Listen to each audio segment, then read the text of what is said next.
Istilah literasi yang muncul pada abad ke-19 didefinisikan sebagai kemampuan baca tulis aksara yang dikesankan sebagai aksara Latin, sehingga ukuran tingkat literasi seseorang dan sebuah bangsa dipaksakan dengan ukuran kemampuan membaca dan menulis aksara Latin.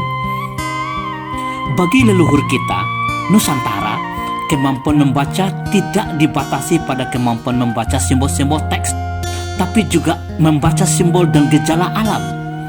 Sedangkan menulis bukan terbatas pada penulisan aksara, tapi pengungkapan makna, pesan, dan pengetahuan melalui berbagai simbol, termasuk bunyi dan gerak, yang sekarang semuanya terkodifikasi dalam bentuk digital.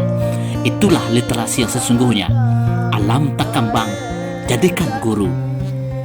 Assalamualaikum warahmatullahi wabarakatuh.